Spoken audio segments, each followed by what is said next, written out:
In this age of candy-coated, saccharine nonsense aimed at children, it's absolutely refreshing to see some people out there wanting to try and make something unique and different.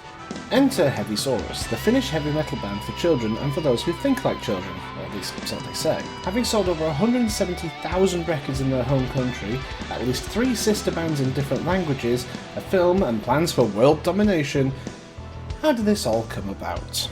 It's a short but colourful story involving dinosaurs, Finnish metalheads, a wrestler and a lawsuit. No kukaan ei haluis laihtua. On kivaa kun vatsa paisuu. Hermoliskat kaikki herkut syö. Haittaa ei vaik katkeis niittivyö.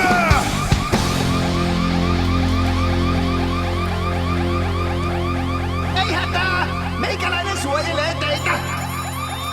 Nyt kuulostaa kyllä tosi pahalta. Lähtetään!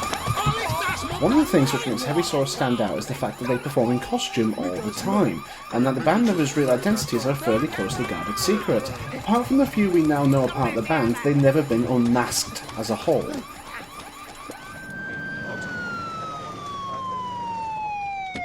In Hevisaurus Elokovar, there is a scene where we see most, perhaps all, of the band in a little cameo.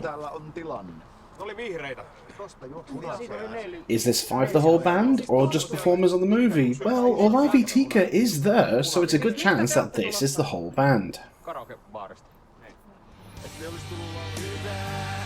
The history of the outfits is strange. Publicity photos show wildly varied outfit designs. I have no proper hard evidence to support this other than dates and what was going on with the band around the time.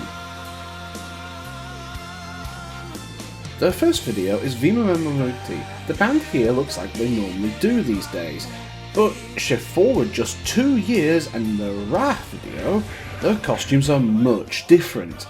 One prevailing thought is that during the Sarikset incident, Sarikset took the costumes and that Hevisaurus had to get new ones made. These new costumes are frankly horrendous.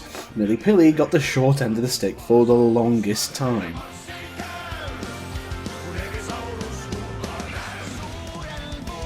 Push another year on, in Oogala Boogala, Hera Hevisaurus looks more correct, but the rest of the band do not.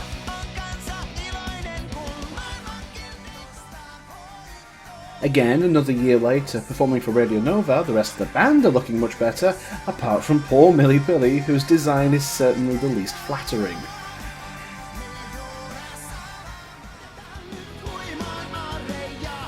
One more year and the band is back to the original costumes and designs, as seen in Ariate, and would remain this way from here on.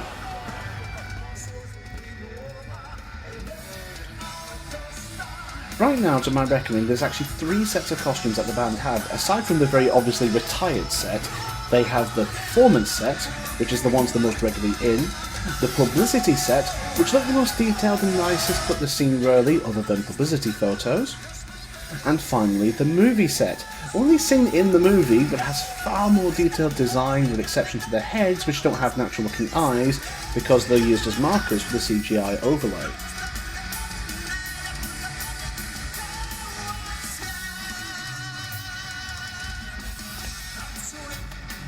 So after covering the actual history of the band, what is my own reflections and history with the band?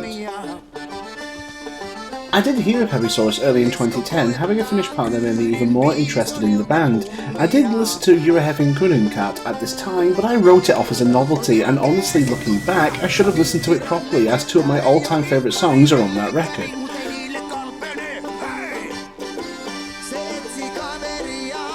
My interest was re-sparked in 2015 when my partner showed a picture of the poster for the then upcoming movie.